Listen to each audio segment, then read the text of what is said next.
Families and students across the district face many different challenges. There is housing insecurity, there's food insecurity. Students face challenges with clothing, utilities, housing. To have shampoo, deodorant, lotion, things like that. Bills and fees. Transportation, a lot of basic needs are going unmet. I think the largest misconception is that parents are lazy or trying to kind of scam a system of some sort, that they just want a handout. We have families that have two working parents that are both working more than one job to provide for their families, and they just can't make ends meet. I think the biggest misconception is that families are aware and know how to access all these resources. I think people believe that a child in need will be easily identified just by looking at them. I think sometimes some kids and families may not want to ask for help. And there's a lot of kids and families that know how to function so that their needs are not as visible because of embarrassment or shame. And a lot of times, if a student is coming to us and saying, "Miss Katie, I need clothes," they need them. They've tried, right? Like, they are literally coming to school and asking for help. Inside and outside of school, it can affect their self-esteem and their just self-worth and thinking less of themselves and what they can achieve and what they can do because they have maybe more struggle than their peers. And I think in school, it can make students feel isolated and that they don't belong. We will have children coming into our offices, often needing to sleep, looking for food. We will have a lot more attendance problems. Getting to school alone is a big obstacle. And then when they get here, maybe they haven't slept or they haven't had a chance to eat.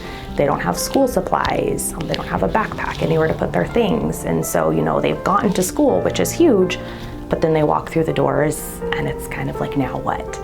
You want to feel like you belong. You want to feel on the same place as your peers. And when you don't, and when there's lots of things that make you feel different, and I think especially when you look to the data, and our students in most need tend to be our students of color, and so you already know you're different. And then when there's just more that sets you apart and it's not positive, it makes it difficult.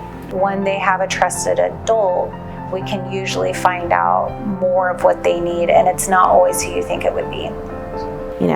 We all need help from time to time, and there's no shame in asking for help, nor is there shame in giving help. And so we've tried to let people know, hey, it's okay. We've got the ability to get you what you need to make this experience more enjoyable and more appropriate for you. I think that's where this fund is so nice, because we can have a chance to get to know that student and that family and kind of start helping overcome, all these obstacles, or even just one at a time, kind of the baby steps, but to help them get through the day. The I C.A.N. fund is absolutely the best way to get money into the hands of the people who need it in a safe and easy way. We've used the funds for simple hygiene products to help kids get ready to go back to class. Right now, actually, I have a student who is trying to get a job. And in order to get a job, he needs to have an ID. And so I reached out to the family, and we have secured all the documents, and we were calling to make the appointment, and the family couldn't pay the fee.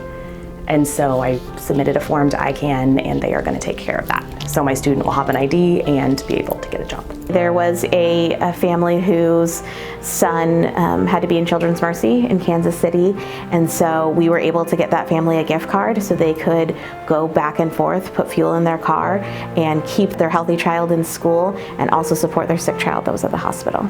I was able to get glasses for one of my students. These glasses that I had been gluing back together for a couple of weeks they had reached the point of not being repairable, and I was able to reach out to the school's foundation and had glasses in his hands by the end of the day so that he could learn the next day.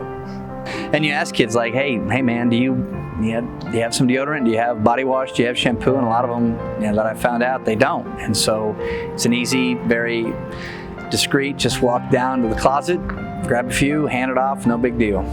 I mean, the amount of people that have been helped by this fund is amazing. It's really important for all of us in education to have that we can call and say, hey, we need this for this family. I was able to remove so many barriers that the family couldn't do on their own. And I couldn't have done without the ICAN funds. When we're able to help one student, it creates this positive domino effect. And when you can turn to your school for support and be that safety net and change, we can turn to the Lawrence Schools Foundation and the I C.A.N. Fund. It makes a difference. I can. I can. I can. I can.